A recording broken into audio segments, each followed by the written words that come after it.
begin our Friday edition of InfoHub with news coming out of the 50th meeting of the Council of Legal Education. President Granger calls for non-discriminatory admissions to regional law schools at the official opening of the meeting.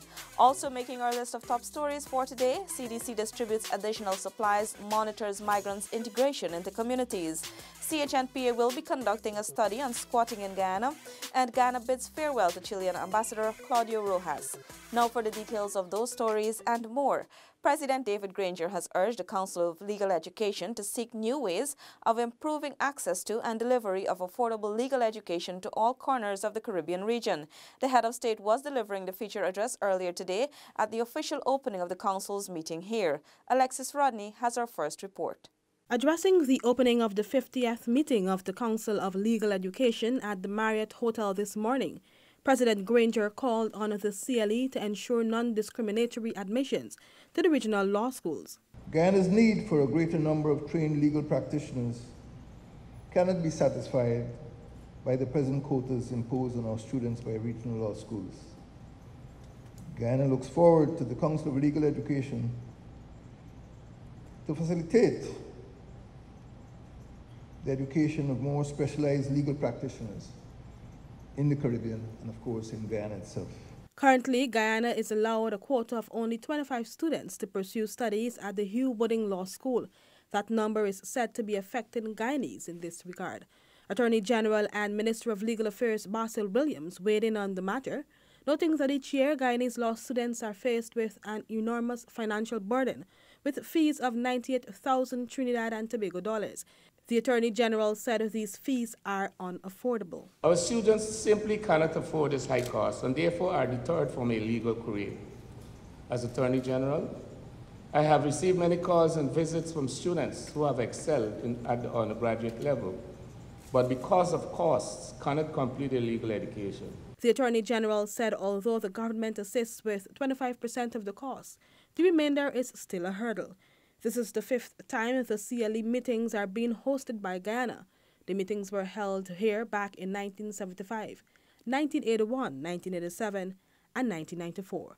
Reporting for InfoHub, Alexis Rodney. The Civil Defense Commission, CDC, distributed additional supplies to Venezuelan migrants in the Barima-Waini region during an exercise on Thursday. The agency has also been monitoring the migrants' integration into communities over the last 3 months. More in this Anara Khan report. 24 families at Cans Hill in the Mabaruma sub-region district benefited from additional food items.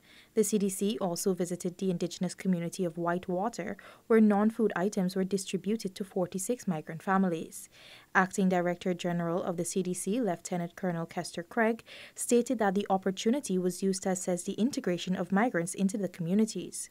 The Tushao in Cans Hill would have given them a plot of issue to them temporarily a plot of land for them to occupy, and they've made significant progress in clearing that land and also started to put up some temporary shelters.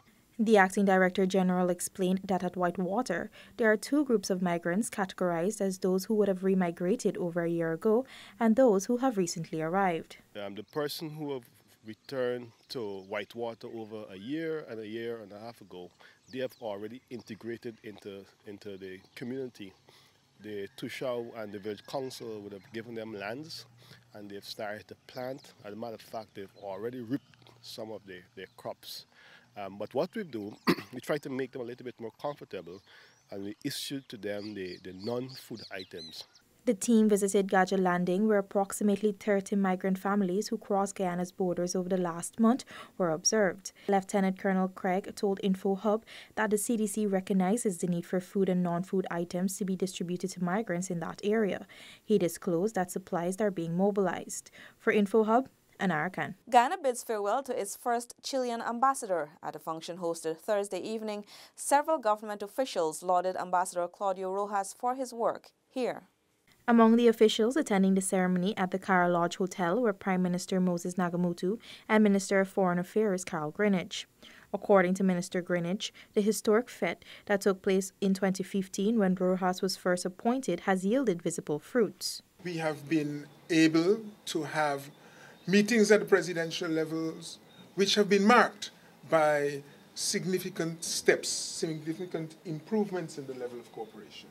And Excellency himself mentioned some of these in areas that are very, very important to us, ranging from languages, telecoms, mining, and so forth. So I think we are especially pleased that the efforts and the energy that he's put into his assignment here have yielded such visible fruit, and we are very pleased about that. Ambassador Rojas said it has been a wonderful experience for him serving in Guyana. He noted that both countries face similar challenges, adding that steps taken over the past 3 years were aimed at building stronger ties between the two countries.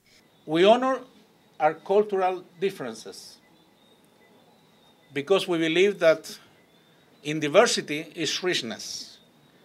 But also, we honor the fact that whatever we do in the field of foreign affairs, we do it for the good of our fellow citizens. The ambassador noted that since independence, Guyana remains one of the few countries in the Western Hemisphere that have maintained a democratic system, unlike Chile and other states that have experienced phases of military rule. Ambassador Rojas was presented with a token of appreciation for his service. He was the first resident diplomat from Chile since the country established formal relations with Guyana in 1971. For InfoHub, Anara Khan. Hello, sir. You can't be smoking with passengers in the car. I got me little child in there. I mean, I can't smoke in your own car. You know it's against the law for taxi drivers and minibus drivers to smoke, especially when you got a child under 16 in the car. If you don't like it, go come out my car, man. Just to let you know, the law states that even if you're in a car alone, you can't smoke because the fumes can get into the fabric and affect your passengers. Let's all work together to prevent cigarette smoking-related illnesses. Thanks for staying with us. Now for some news from the housing sector.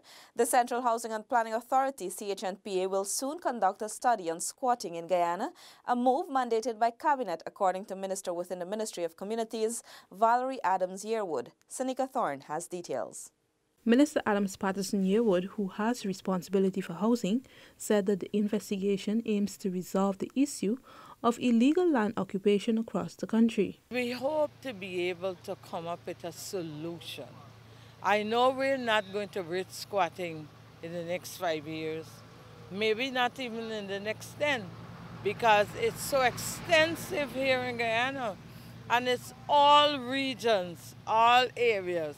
Every community is complaining about squatting. It is at a stage whereby even our reserves that are being identified for education purpose, building of schools, building of health centers, police stations or police output, fully occupied by squatters. The study will be done in collaboration with the Guyana Lands and Survey Commission and other agencies. Minister Adams Patterson Yearwood underscored that this is in keeping with the government's thrust to develop holistic housing solutions for citizens. We have to have orderly development. And if people continue to squat, they are going to hinder their communities from getting necessary services. The minister reiterated that the government is working to make low-cost house lots and housing units available to the citizens and urged persons to desist from the illegal practice of squatting. Data gathered by the CHNPA has recorded over 12,000 persons squatting. This figure does not account for those persons that continue to rebuild on areas previously cleared. Seneca Thorne, InfoHub.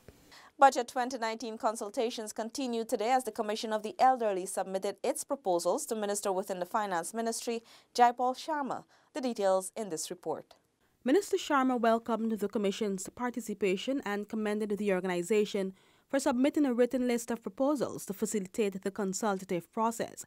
Minister Sharma said that the Commission is very respected by the Ministry, given its national role. As the elderly population grows, you must provide for them. And so we gave you this opportunity here today to say to us, what is your indication for the government of Guyana to focus in relation to elderly in budget 2019? What are some of the areas you would like us to address that you believe the elderly population is lacking, and how we could assist in budget 2019 to make their lives better? The junior minister discussed the proposals submitted, including increased funding, a permanent office, regularization of the new Dawn elderly clubs, meals for pensioners, and more. Chairperson of the commission, Everett De Leon, felt optimistic at the conclusion of the consultation. Especially with reference to the new Dawn clubs, yes, and the breakfast for the persons at the two post offices. Well, one of the main challenges is that we don't have an office where we can be able to reach, to plan and to execute our plans, and also to have persons, the elderly, come to us and to express themselves as to what are their challenges and how we can help them. We don't really have a place, and I think that is of paramount importance. The National Commission for the Elderly is proposing a budgetary increase from $2 million to $5.8 million for 2019. This sum will enable the body to better execute its mandate of ensuring the nation's elderly are properly cared for and acceptable standards are maintained within the elderly care homes. Budget consultations began on September 6 with representatives of the THAG, GTUC, and FITUG. They continued with the National Commission for the Elderly, GPSU, and women's organizations on September 7. Consultations continue on September 10 with the PSC and the GMSA at the Finance Ministry. Reporting for InfoHub, Alexis Rodney. And finally, on this month's Small Business Focus, we take time out to highlight our indigenous peoples who use their unique skills to sustain their livelihoods. Our business correspondent, Crystal Stull, met a team from Maraikabai village in Mahaica Berbice who has been operating a food and beverage booth at the indigenous village in Sophia at the Art and Cultural Extravaganza. Every year as we celebrate Indigenous Heritage Month, many look forward to indulging in special dishes on display at the Indigenous Village. These include cassava bread, laba, bush cow, and tuma sauce, as well as popular drinks like paiwari and fly. Meet long-standing councillor of the Maraikabai village, Mary Joseph. She said many residents from the village look forward to Indigenous Heritage Month to sell their products. So this is a very good thing that when September reaches, it will be so good and so glad about it that we can get something to help our children to go back to school. And we don't do this in our community as a business. We just do it every year when we have this heritage celebration and when we have our heritage celebration in Maraikabai. Joseph said leading up to the heritage celebration every year, persons from Maraikabai would start preparing for the September event months ahead. She explained for this year's celebration, she, along with 2 other persons, prepared a total of 150 cakes of cassava bread for sale. Reasonable get our products sold because it's pure and natural stuff. We don't add nothing. We don't add no essence. We don't put nothing, achi or nothing in our cassava water. Because it's pure cassava water, we cook our meat and our fish in. We don't add onion or no thyme or nothing to give it flavor. Because it's pure, so it gets its own flavor.